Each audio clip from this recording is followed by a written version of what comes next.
La producción de Otra Mañana se comunica con los nuevos Motorola Razr 60 y Motorola Razr 60 Ultra. Hello, Moto. El conocido efecto Temu sigue rompiendo mes tras mes sus propios récords. En mayo, Uruguay recibió 200.390 paquetes bajo el régimen de franquicias. Para comparar, en abril de 2024, previo al comienzo de las operaciones del gigante chino, se registraron poco más de 51.000 envíos a nuestro país. Para junio de ese año, la cifra había ascendido a más de 60.000, superando las 100.000 encomiendas en septiembre. Ya en febrero de 2025 se había alcanzado un récord de más de 170.000 paquetes, cifra que fue superada, como fue dicho, en el mes de mayo. El régimen de franquicias vigente permite a cada persona mayor de 18 años realizar hasta 3 compras anuales por un máximo de $200 y 20 kilos de peso por envío sin pagar impuestos. En paralelo, también se incrementó el uso del régimen simplificado, que permite compras por hasta $200 sin límite de envíos anuales, a cambio del pago de un tributo fijo del 60% del valor facturado, con un mínimo de $10. Entonces, ¿cuál es el efecto Temu en Uruguay? ¿Qué medidas se proponen desde el sector comercio? Para profundizar en estos asuntos, recibimos en nuestra entrevista central a Julio César Lestido, presidente de la Cámara de Comercio. Francisco Morales, Otra Mañana. Lestido, ¿cómo le va? Buenos días, gracias por acompañarnos. Muy buenos días. No, gracias a ustedes por invitarnos, es un gusto estar acá. El gusto es nuestro, además con un tema que les viene comiendo parte de la agenda de hace un tiempo, ¿no? Cada vez que la prensa lo encuentra en alguna actividad o en alguna reunión, este es tema de consulta seguro. Sí, nosotros en la Cámara tenemos varios temas en agenda. Y algunos que ya vienen de larga data, otros que son estratégicos y otros que son del día a día. Y bueno, yo diría el tema de encomiendas es un tema que lo venimos siguiendo del 2012, 2011, 2012, que es cuando se firma el acuerdo y se empieza a operar bajo el sistema de franquicias. Pero como usted acaba de hacer una presentación perfecta, yo diría que con eso solo ya da para cerrar el programa, porque puso todo lo que está pasando hoy y en el mercado y la situación que se está viviendo hoy con el efecto que nosotros hemos denominado efecto Temu. Es tal cual como usted lo acaba de resumir. Abril del año pasado, abril del 24, teníamos un volumen de movimientos de paquetes que andaban entre los 45.000, 50.000 paquetes por mes aproximadamente. Y después empezó a crecer hasta que llegamos la primera luz amarilla, digamos, por definirlo de alguna manera, por decirlo de alguna manera, fue en el mes de diciembre, donde llegaron a 167.000 paquetes. Nosotros esa cifra era muy alta para nosotros y nosotros entendíamos que eso se debía justo, la explicación de eso eran las fiestas tradicionales. Pero en enero cae un poco y en febrero, como muy bien dijo usted, el 170.000 bultos en febrero, que nos llamó muchísimo la atención, porque además febrero es un mes en que todavía hay mucha gente que está de vacaciones, o sea, es un mes que no estaba definido en cuanto a actividad, y después marzo, cambio de gobierno, toda una expectativa, la gente podría estar pensando en otras cosas, no sé, ansioso por el nuevo gobierno, y resulta que vuelve a tener la misma cifra, 170, ya nos preocupó. Y bueno, y terminamos cayó un poco en abril, es verdad, de 170 a 140, Semana Santa en el medio. Digo, siempre hay explicaciones. Y después ya en mayo 200.000 ya es una cifra que significa 200.000, más o menos en números redondos, $19 millones que en el mes de mayo se gastaron y no se consumió en el Uruguay. Podemos decir entonces que desde que comenzó la operación del famoso efecto Temu hasta ahora, debemos descartar de la ecuación la novelería, porque ya pasaron varios meses, y la estacionalidad, porque superó fecha clave, como por ejemplo puede ser noviembre, diciembre, por el tema de las fiestas tradicionales. Correcto. Sí, totalmente. Es tal cual como dice usted, la novelería ya dejó de ser.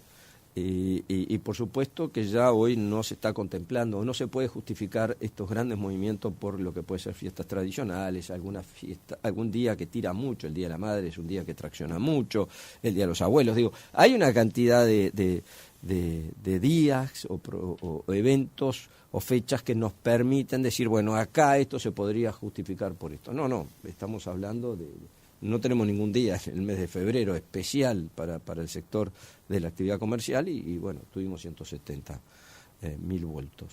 Entonces sí, es un tema que nos preocupa, que lo venimos trabajando. Nosotros queremos ser bien claros con esto. Nosotros lo que estamos pidiendo es que se fijen reglas que nos permitan o le permitan al comercio competir en situaciones parejas. Acá no estamos pidiendo ni la eliminación ni la prohibición de nada, porque primero no es nuestra forma de pensar, no es como piensa la Cámara con 155 años de vida ha sido una Cámara totalmente abierta, liberal y promueve, tiene el sentido de libertad o el principio de libertad en el bien amplio. Entonces nosotros no vamos por ahí, lo que vamos es pedimos condiciones que permitan a todos competir en forma pareja. Les digo, antes de profundizar sobre los impactos que tiene el efecto Temu y también lo que se plantea de aquí al futuro, demos un paso hacia atrás. El sector comercio, ¿cómo se compone hoy o en Uruguay? ¿A cuánta gente emplea? ¿Y cuál es el movimiento económico que este sector tiene en la economía uruguaya? Bueno, es buena la pregunta. El sector comercio y servicios del Uruguay, en el Uruguay es el sector que más gente emplea, sin duda. Si nosotros estamos hablando de que hay 1.600.000 trabajadores aproximadamente, decimos que en el sector comercio y servicios estamos en 1.080.000, 1.100.000. De las casi 280, 300.000 empresas que hay registradas en el BPS, arriba del 50% están vinculadas al sector comercio y servicios. El sector comercio y servicios está representando algo así como un 6% del Producto Bruto Nacional. Uh-huh. O sea, estamos hablando de un movimiento, hablo siempre comercio y servicios. Estamos hablando de un movimiento muy importante. Yo le diría que el 97% de las empresas uruguayas o el 95% de las empresas uruguayas son micro y medianas empresas. La gran mayoría de esas empresas están vinculadas al sector comercio y servicio. Y si lo hablamos, lo ampliamos y lo queremos ampliar, toda actividad que se desarrolle tiene una parte comercial. Uh-huh. Toda actividad que se desarrolle. Pero vamos a concentrarnos en lo que nosotros conocemos o tradicionalmente denominamos comercio y servicio, aquella actividad de que hay una transacción, yo compro, vendo artículos o vendo servicios. Pero si usted ve en una cadena productiva, siempre va a haber un comercio, porque yo produzco algo, lo tengo que introducir lo voy a introducir en el mercado y ese productor lo termina vendiendo. Ahí hay una acción comercial. ¿No? Entonces siempre existe el comercio, está pendiente, está presente. Les digo, usted manejaba que desde el año 2011 o 2012 están analizando con detenimiento el tema de las franquicias y el impacto que tiene en el comercio. En el comercio, ¿cómo ha evolucionado desde el año 2011 hasta la fecha? Le pregunto por 1.100.000 personas que emplea, 6% que tiene la participación en el Producto Bruto Interno, o este porcentaje de más del 90% de empresas que son pymes y MIPYME, digamos. ¿Cómo ha evolucionado desde el 2011 hasta ahora? Bueno, a ver, nosotros decimos en términos generales, vamos a hablar, ha evolucionado favorablemente. Segundo, tenemos que tener en cuenta que del 2011 hasta la fecha han pasado muchas cosas en el Uruguay y en el mundo, que eso ha hecho que tengamos altibajos. Pero si pasamos raya, el Uruguay y sobre todo el sector comercio ha ido creciendo en cantidad, pero también en calidad y se ha ido modernizando. Evidentemente el país y la actividad comercial fue acompañando, de acuerdo a las medidas y posibilidades del Uruguay, a lo que es el mundo. O sea, no nos olvidemos, miremos hoy los servicios, hoy prácticamente el 26% de las exportaciones del país son servicios. Y ahí estamos exportando todo lo que tiene que ver, estamos hablando en términos generales, pero lo que tiene que ver en materias de software que se exportan, servicios, consultorías, call centers, hay una cantidad de cosas que estamos brindando servicios al exterior. Le repito, casi el 26% de las exportaciones que se hace del Uruguay, desde el Uruguay, los servicios están muy representan los servicios. O sea que ahí estamos. Está creciendo mucho y ha venido creciendo mucho y se ha mejorado mucho, no solamente en la calidad sino en la cantidad.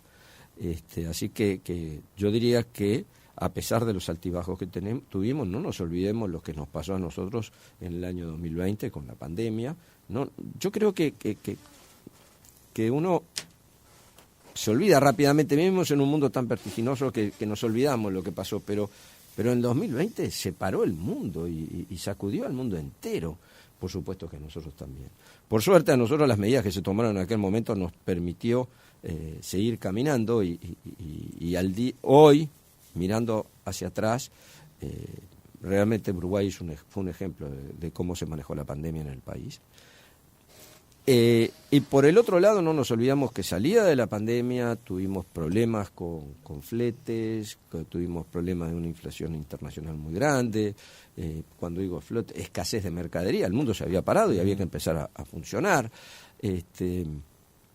Y después tuvimos otros problemas como fue la seca, no nos podemos olvidar que la seca impacta el país productivo del Uruguay, el motor productivo del Uruguay que es justamente el campo. Se vio seriamente afectado y cuando se afecta en el campo afecta a todo, es como un efecto dominó, empiezan a caer todas las fichas seguidas, y salimos de la seca y caímos en lo que tiene que ver con la actividad comercial, caímos en la situación argentina, con una diferencia de precios con la Argentina muy alta, sobre todo en algunas ciudades limítrofes, la diferencia era enorme. Septiembre del 24, que era así, septiembre del 24, llegamos a andar a 180% más caro, Salto era 180% más caro de lo que era la ciudad de enfrente. Recuerdo que en esa oportunidad conversamos con usted, porque usted hizo unas declaraciones en un medio del litoral, donde advertía que el efecto de la situación económica vinculada a la Argentina no estaba solamente teniendo ya efecto en las ciudades limítrofes, sino que había gente de ciudades y departamentos más al centro del país, e incluso de Montevideo, que tenían los fines de semana como actividad justamente ir hacia Argentina para descontar esa diferencia de precios, digamos, y que ya no era solo un problema regional vinculado a las ciudades fronterizas con Argentina, sino ya se está transformando en un tema nacional. Así es, así fue. Al principio el impacto se dio evidentemente en las ciudades del litoral, en las ciudades pegadas a la Argentina, pero a medida que iba pasando el tiempo, esa situación se iba introduciendo más, o ese efecto se iba introduciendo más en el país, hasta llegar hasta la parte este del país, porque ya no era, primero llega al centro, pero después siguió caminando. Nos hablaban, por ejemplo, en Piriápolis. Me acuerdo que hablábamos con el centro comercial de Piriápolis en aquel momento y nos comentaban la situación. Me comentaban en Flores, me acuerdo que fue Flores y Durazno, que gente, miembros del centro comercial me decían, mirá, yo tengo un taller mecánico, soy servicio oficial de una marca y van a hacer el servicio a la Argentina. O sea, esa persona hacía aproximadamente 200 kilómetros para ir a la frontera, cruzar la frontera y hacer otros 100, 150 o 200 kilómetros más para hacer el servicio del auto. Y le era conveniente hacerlo. No solamente le era conveniente hacer el servicio del auto, sino que además podía comprar, consumir allá, restaurante, quedarse una noche, pasar a ver un entretenimiento, lo que sea, y le era mucho más conveniente que estar acá. Entonces, eso impacta mucho. En un mercado como es el nuestro, reducido, impactaba en todo. La gente iba, no nos podemos olvidar, pero la gente cruzaba del lado de las ciudades fronterizas, Salto, Yum, Paysandú, fraiventos cruzaban el lado argentino para ir al dentista, al cirujano plástico, al médico, festejar un cumpleaños, hacer una cena de despedida de algún compañero de trabajo, lo que sea, gente que llegaba a alquilar una casa y vivir, o un apartamento y vivir ahí, venir a trabajar a Uruguay, fue muy grande el impacto, y no lo veíamos, a mí me costaba absorberlo hasta que no empecé a recorrer el interior. Cuando empecé a recorrer el interior y me di cuenta de la situación, pensé que realmente quedé asombrado frente a lo que me estaba encontrando, ¿no? Un paréntesis. Esa situación en Argentina que ocurrió en el 23 y en el 24 finalmente frenó. Ahora se advierte una disparidad de precios con Brasil. ¿Está teniendo un impacto similar o no es tanto debido a que la diferencia no es tan profunda y la vida social en el este es diferente que la del oeste? Hay varias cosas para hablar. Sin duda que salimos de la situación con Argentina. Hoy, por suerte, si bien hay una diferencia, pero no es de la magnitud que existió en el pasado. Pero si nos vamos a la frontera con el lado brasilero, en lo que es el noroeste y este del país, la situación cambia un poco. Siempre tuvimos un problema de frontera, de diferencia de cambio, sobre todo muy fuerte al lado brasilero. Y bueno, eso es un problema. El otro problema es que la cercanía, el intercambio de prácticamente, con el lado del litoral oeste nos divide un río. Es cerca, pero no tan cerca. El otro estoy en una calle, cruzo una calle y estoy del lado brasileño, estoy uruguayo, estoy en el Uruguay. O sea que la situación es diferente, es muy diferente. No llegamos a la diferencia de precios muy grandes que hay, pero yo diría que con el tema con la Argentina era más coyuntural. La situación de diferencia de precios con Brasil es más crónico, porque es permanente la situación. De todas maneras, hoy estamos viendo una situación grave, estamos prácticamente en lo que tiene que ver en valor precios, o en lo que tiene que ver precios con Brasil, entre las ciudades fronterizas uruguayas y las brasileras, estamos a un 70-80% más caros. Eso también está impactando mucho en nuestro país. No es la medida de lo que fue la Argentina, pero sí está sobre todo todo lo que son las ciudades fronterizas y los comercios fronterizos. Cuando hablamos ahí, cómo está impactando, ¿no? Porque cuando vino la situación argentina impactó en todo el país. La gente empezó, no nos olvidemos, yo tenía algunas cifras ahí. Se hicieron en ese periodo, que fue 1 año y medio con la situación en la Argentina, algo así como 3 millones de viajes. 3 millones de viajes, no quiere decir que viajó todo el Uruguay, pero es como si usted agarrara un helicóptero, corta el molde del país y lo levanta entero y lo pone en el lado argentino, porque la cantidad de viajes que se hicieron durante ese periodo fue enorme. Entonces, eso impactó enormemente en la economía. Vamos para el lado brasilero. No va la gente de Colonia no va, o es muy poco, va un día como paseo. No era algo así como un aluvión que se dio con la Argentina. Para más la diferencia de precios era muy grande. Acá es grande, pero se impacta mucho sobre todo en los departamentos fronterizos. En Artigas, en Rivera, en Cerro Largo, en Rocha, por supuesto, y algún departamento vecino, llamemos Tacuarembó, llamemos 33, pero sobre todo, repito, en esos departamentos el comercio se está viendo muy afectado, porque no solamente por la diferencia de precios, sino por lo que se produce, que es el contrabando que viene de un lado al otro. Entonces, ese punto me parece central también para conversar, Lestido, porque había gente que viajaba del Uruguay a la Argentina y tenía que pasar aduana para poder volver. En el caso de Brasil es distinto, probablemente, porque lo que usted dice, la gente la doble chapa, esto es de una vereda a la otra, digamos. ¿Cómo fue el comportamiento de la aduana en el caso de la diferencia de precios con la Argentina y en el caso de la diferencia con Brasil en los puntos en los que la aduana interviene, como puede ser el caso, por ejemplo, de Cerro Largo o de Rocha? ¿Cómo advierte ese comportamiento? Mire, nosotros durante la pandemia y después de la pandemia, primero, con la aduana venimos trabajando desde hace mucho tiempo y tenemos en la Cámara una comisión de contrabando y nos reunimos, el equipo nuestro de la Cámara se reúne, no le voy a decir en forma periódica, pero sí tal vez cada 2 meses, 3 meses hay una reunión con la aduana. Esto no quiere decir que en ese periodo no se hace nada. Nosotros en esta comisión, aduana por supuesto hace su trabajo y nosotros en nuestra comisión seguimos trabajando con los comerciantes de todo el país que nos cuentan situaciones que nosotros coordinamos con la aduana o llevamos acciones con la aduana conjunto para poder mitigar de alguna manera esta situación de contrabando que sigue. Eso por un lado. Por el otro lado, y vuelvo a la situación argentina, no nos olvidemos porque acá Uruguay tiene firmado y hay una ley donde cada uruguayo que va por auto puede traer hasta $300. Pasa que con $300 yo en aquel momento en la Argentina compraba muchísimo. Y se lavaba la valija del auto. Claro. Y fíjense que si yo tengo mi mujer, yo soy casado, mi mujer y tengo 2 hijos o 4 hijos, en definitiva somos 6 personas que vamos y que son 300 por 6.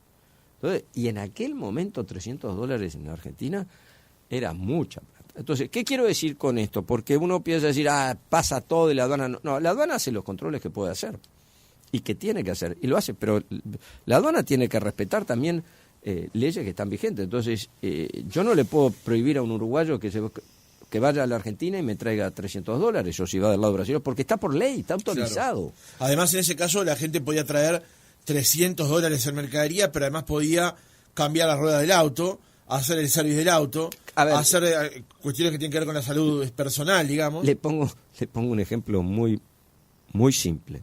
Cargar nafta. Simplemente me voy con un cuarto tanque, cruzo para el lado argentino, vengo con el auto lleno de nafta. ¿Cuánto ahorré en aquel momento? Por supuesto, entonces, ¿esto qué significa? ¿Que la aduana no estuvo haciendo trabajo? No, la aduana estaba haciendo trabajo. Era un malón de gente también, ¿no? Pero la aduana hizo trabajo y los datos que yo tengo y lo que hemos trabajado con la aduana, soy consciente que es lo mismo que está pasando ahora con Temu. Hay muchos productos. Fíjese, 200.000 paquetes, pongamos el ejemplo, 200.000 paquetes que vino en el mes de mayo. Es imposible, es humanamente imposible que se haga una fiscalización a fondo en el tema. Uh-huh. Y el problema es que nosotros lo que a veces denunciamos que nos afecta con el tema Temu, no es solamente la cantidad de mercadería que se está operando, que no se consume acá, sino que puede estar ingresando mercadería que por el régimen general lleva controles. Por ejemplo, no hablo de medicamentos porque de medicamentos no tenemos información, pero sí tenemos información de que han pasado lentes, por ejemplo, que están todo lo que tiene que ver con cristales, lentes de contacto, armazones, todo eso está prohibido necesita una autorización del Ministerio de Salud Pública. Nosotros tenemos empresas de óptica que han probado el sistema y han podido traer lentes. Y no es que la aduana no controle, es que es imposible, humanamente imposible. Controlar 200.000 paquetes, digamos. Estamos hablando de 6.000 paquetes por día. 6.000 paquetes por día. Entonces, es imposible. La única función es poner más gente trabajando. Entonces ahí estamos hablando de aumentar costos, de costo del Estado. Estamos hablando de una cantidad de cosas que demuestra. Porque además en el mundo, las aduanas están para otra cosa. En Estados Unidos, en Europa. Estados Unidos, todo lo que esté menos de $800 entra libre. Por eso ahora han tenido un problema muy grande con Temu en Estados Unidos. ¿Pero por qué? Porque la idea no es para empezar a controlar ahora paquetes de $6, $20. Yo no puedo tener un funcionario de aduana controlando paquetes de $20. No puedo, 20, 6, 15, 14, $60. Entonces, es eso lo que está pasando. Llega un mensaje del oyente del 288 que dice a 48 pesos la nafta en Acegua hoy, 30 pesos más barata con respecto a Uruguay. Esto es lo que está ocurriendo hoy con respecto al tema. Ahora, Lestido, antes de profundizar sobre también hay que eso es ya con la rebaja del IMESI que anunció el gobierno hace unos días o no. Tengo que fijarme si ese precio. No lo sé. El precio. La pregunta es el de 48 pesos es el que se paga en Brasil, digamos. Sí. El tema es si aplica o no el precio de rebaja que se ha hecho por parte del Estado. Sí. Pero quería preguntarle esto antes de pasar a lo de Temu, que, bueno, esa cifra que usted manejaba recién, el impacto genera de 6.000 paquetes por día, bueno, tal vez, como siempre decimos, una imagen vale más que 1.000 palabras, ¿no?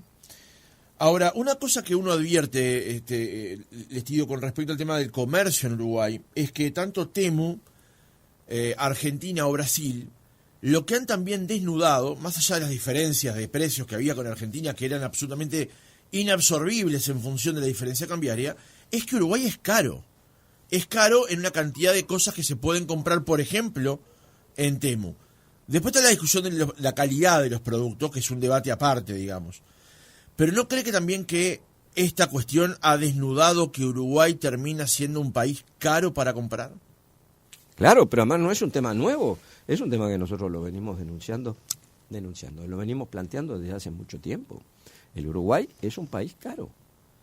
Entonces, pero el ejemplo más claro es por qué la gente va a Temu, porque es más barato. Nada más que por eso. Pero usted piensa que todo ese precio que el comerciante uruguayo tiene en su vidriera es todo ganancia. La diferencia entre que lo compro por un lado y lo compro por el otro es solamente ganancia.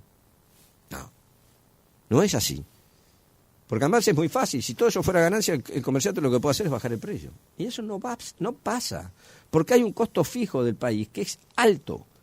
El comerciante tiene que pagar, vamos al caso de ropa, en el caso de vestimenta, que es el principal rubro que se está manejando hoy. Hay 4 rubros hoy que son los que más volumen llevan en el caso de Temu.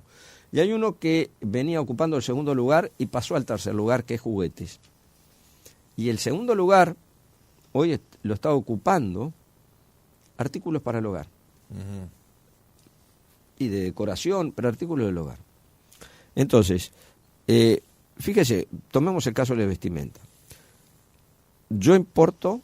Pero entonces, los 4 rubros son ropa, artículos del hogar, juguetes, ¿y cuál es el cuarto? Electrónicos pequeños, equipos eléctricos y algún electrónico pequeño. Bien, perdón que lo interrumpí. Está. Más o menos, para que tenga una idea de los porcentajes, la ropa anda en el orden del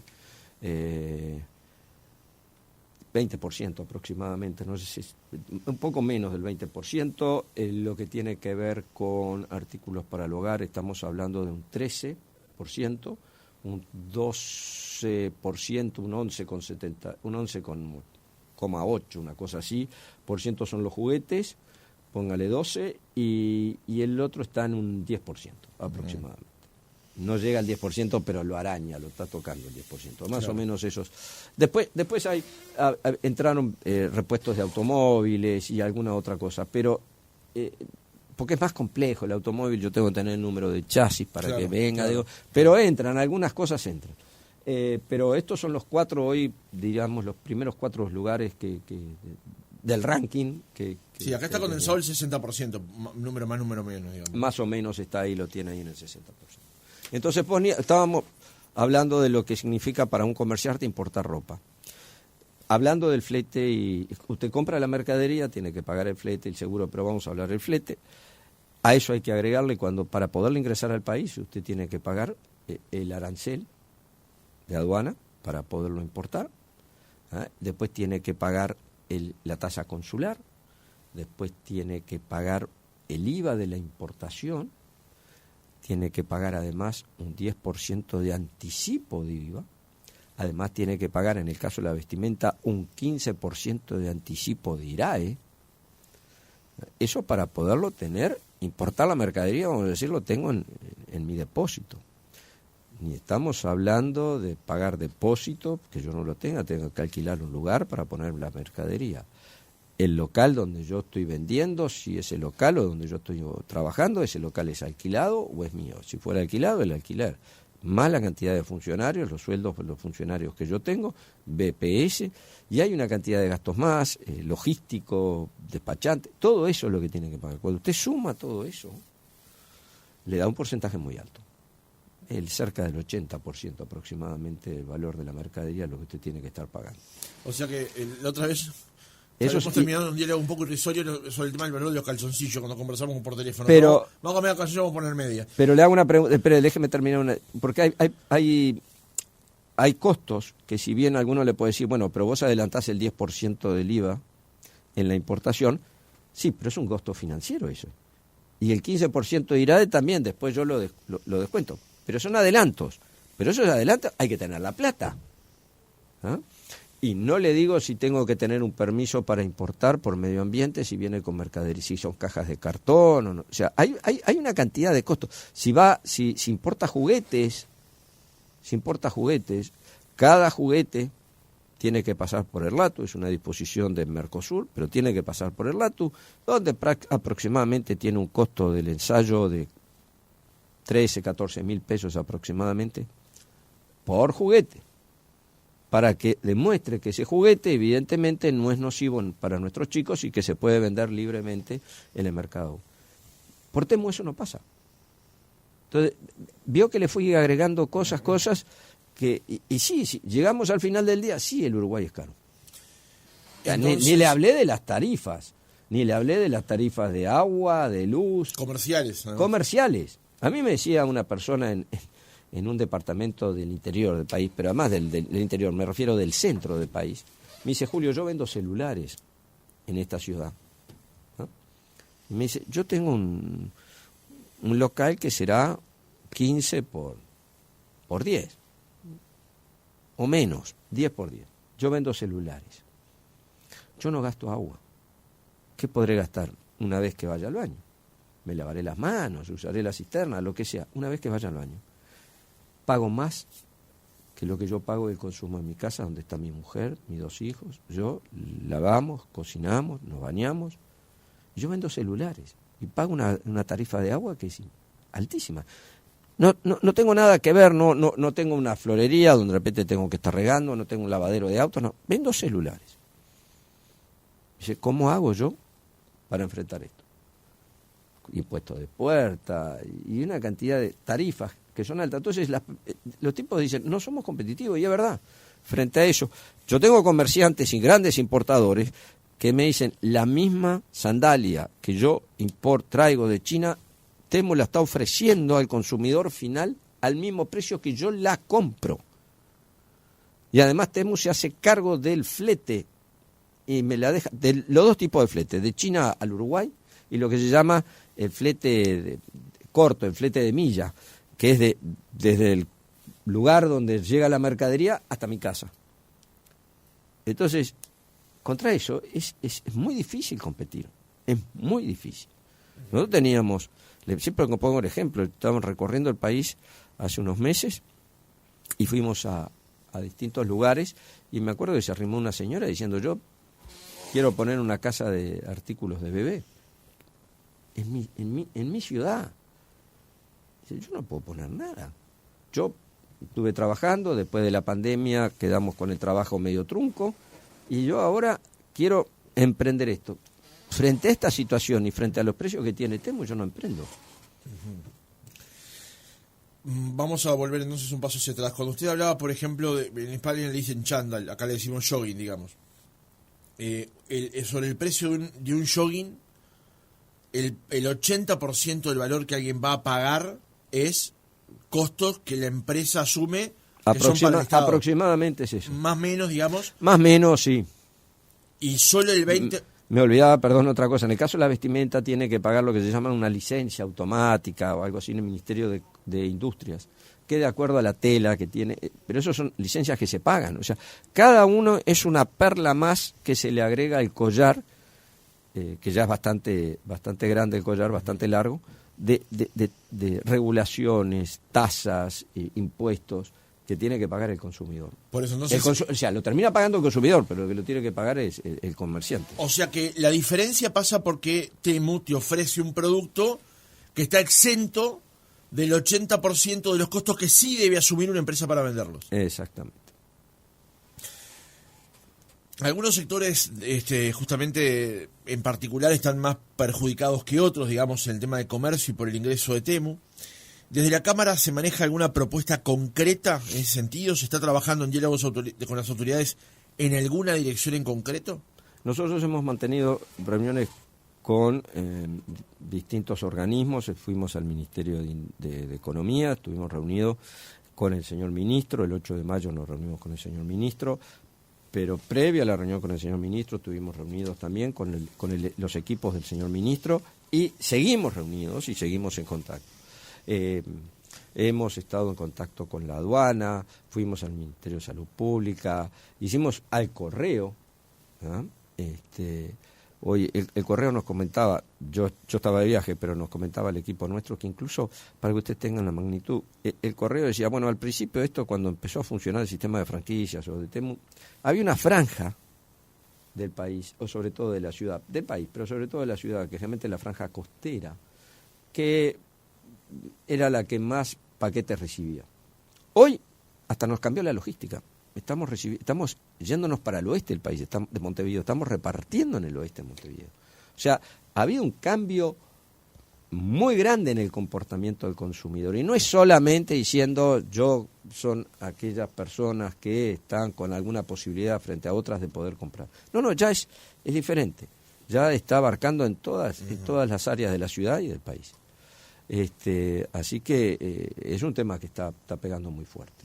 Pero están trabajando en alguna medida concreta. ¿Qué le proponen al gobierno? No, nosotros en realidad nosotros no le propusimos nada al gobierno. Tenemos algunas ideas, pero nosotros lo que le planteamos al gobierno fue el panorama. Son conscientes, ellos son muy conscientes de la situación, pero nosotros más o menos la idea nuestra no es venir con decirles, miren, nosotros queremos que se haga esto, porque de repente cuando presentamos esto nos dicen, mira, esto no se puede hacer.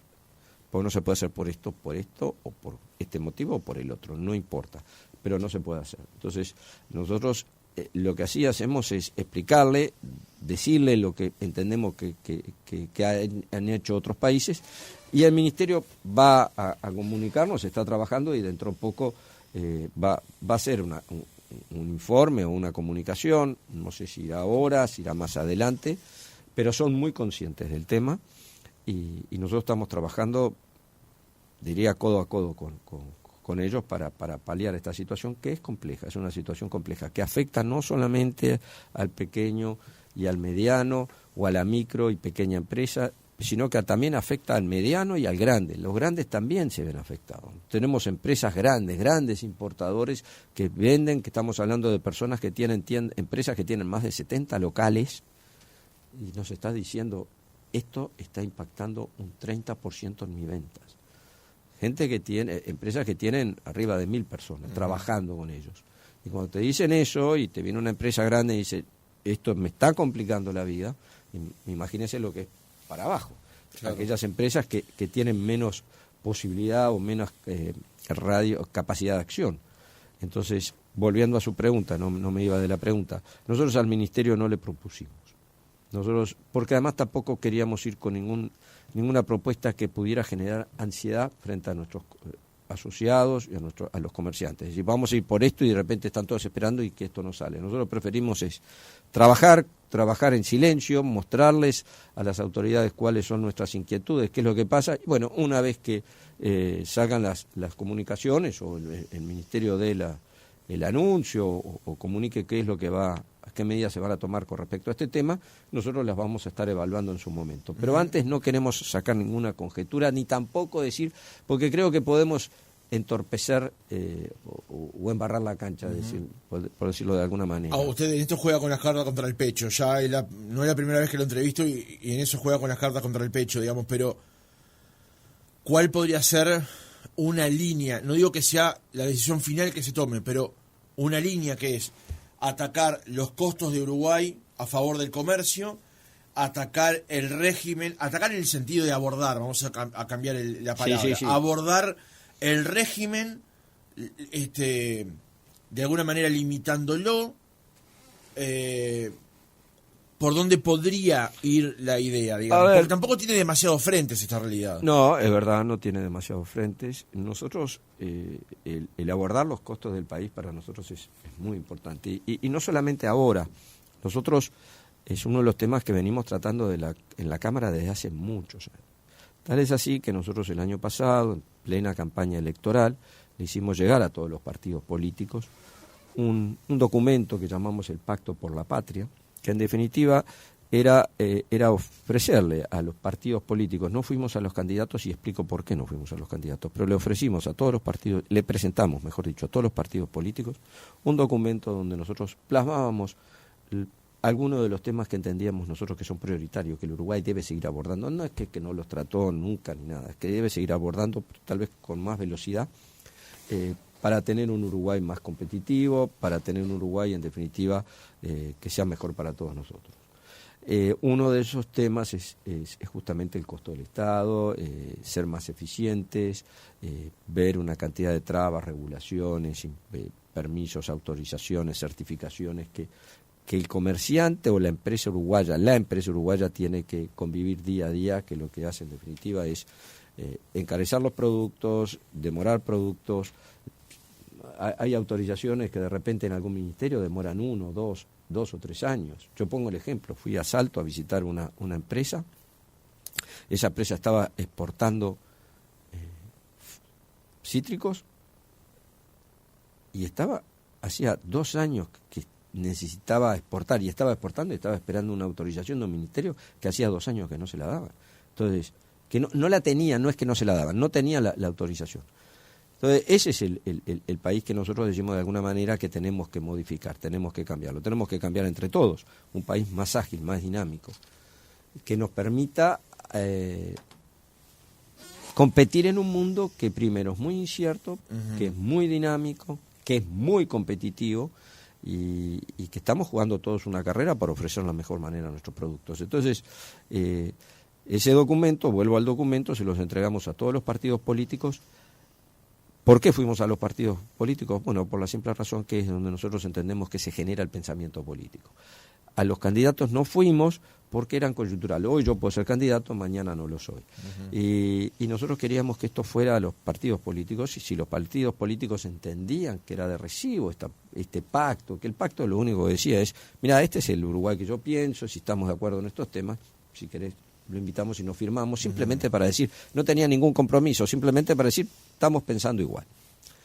Y en esos puntos, que se trataron varios puntos, formación, capacitación, educación, seguridad, igualdad de género, medio ambiente, pero también estaba inserción internacional, en uno de los temas era justamente la competitividad. Ahora, volvamos al tema de lo que conversan con el gobierno, digamos.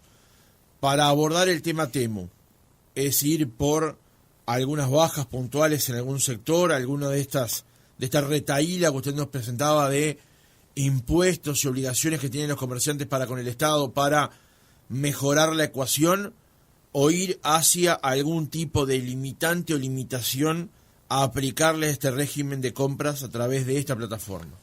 Bueno, lo que dije hace unos minutos, lo ideal es que sigamos trabajando para que el Uruguay sea más barato, entonces podemos bajar o podemos eliminar una cantidad de trabas que somos conscientes que se está trabajando.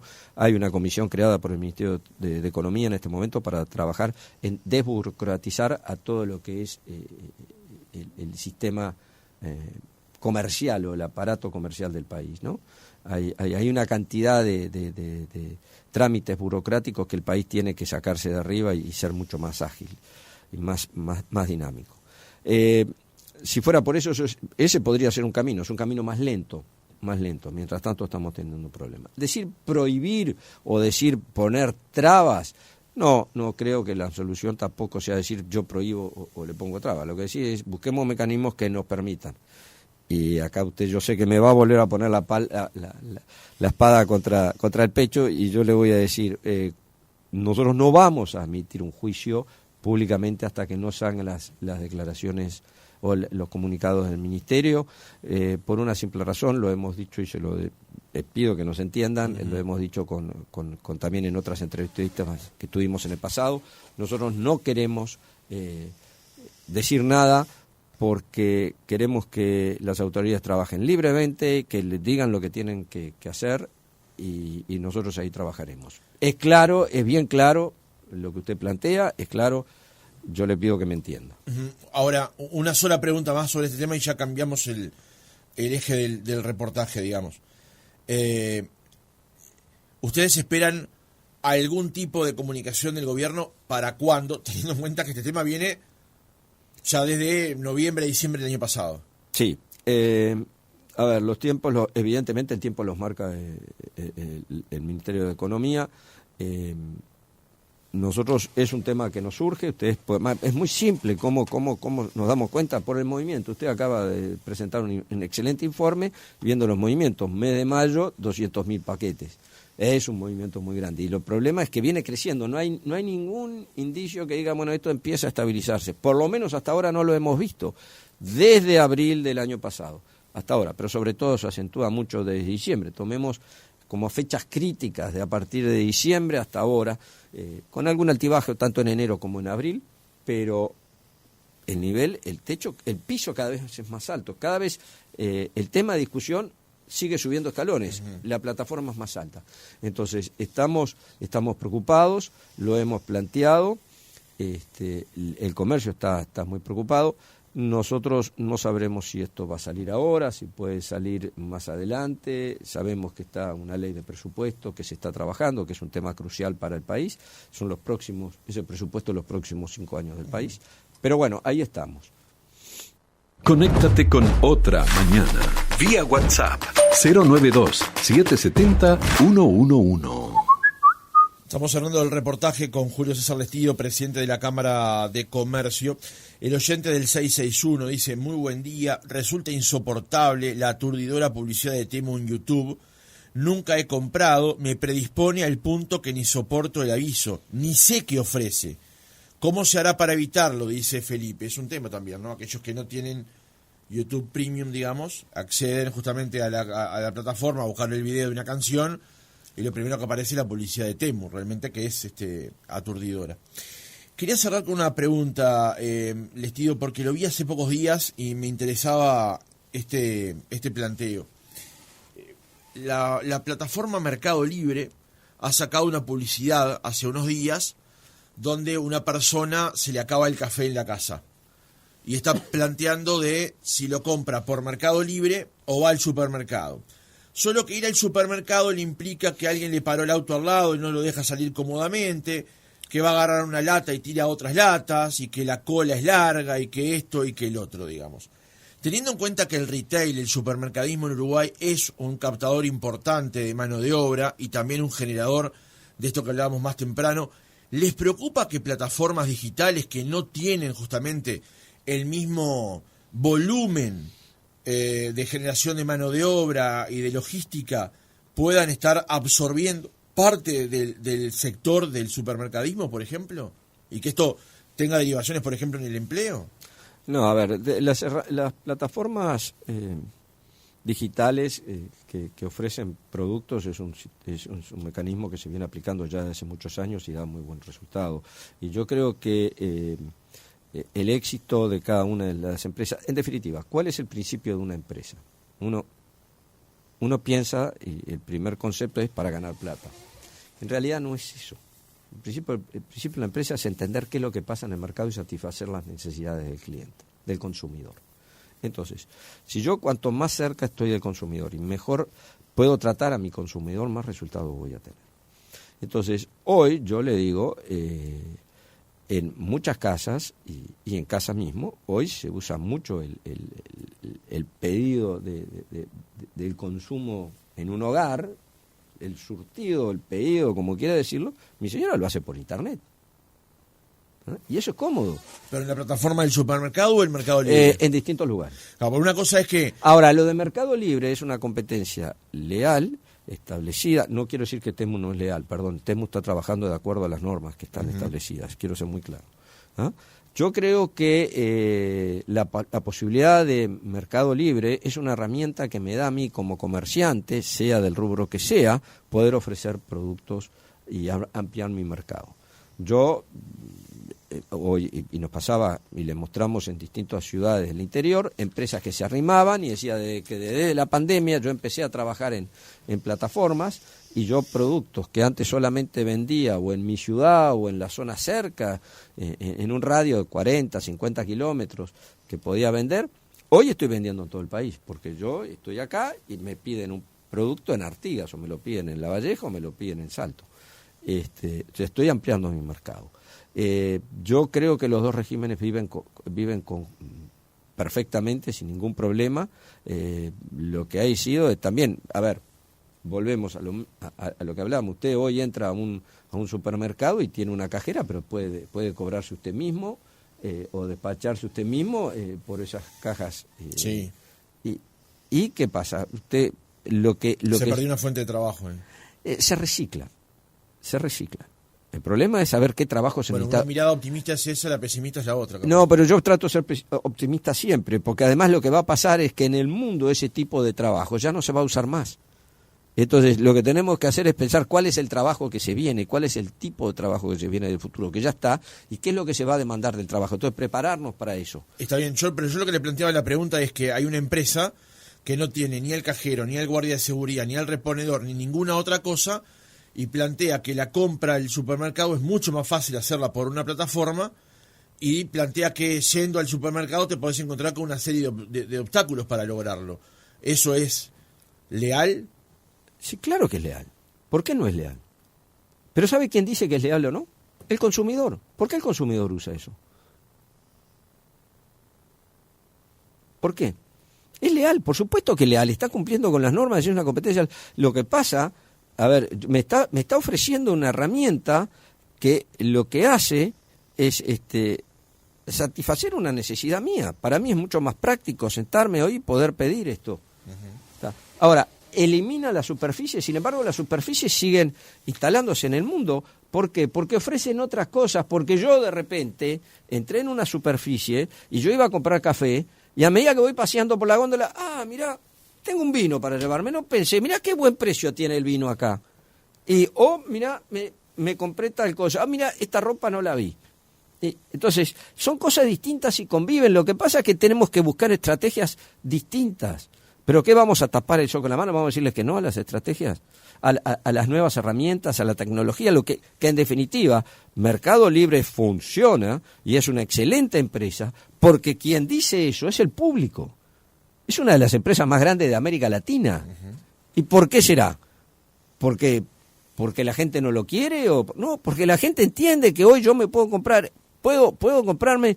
A mí me ha pasado, llegamos a casa y son las 10 de la noche y mi mujer dice, me quedé sin agua, y hace un pedido. Uh-huh. Y funciona y llega a casa y ¿sabe qué?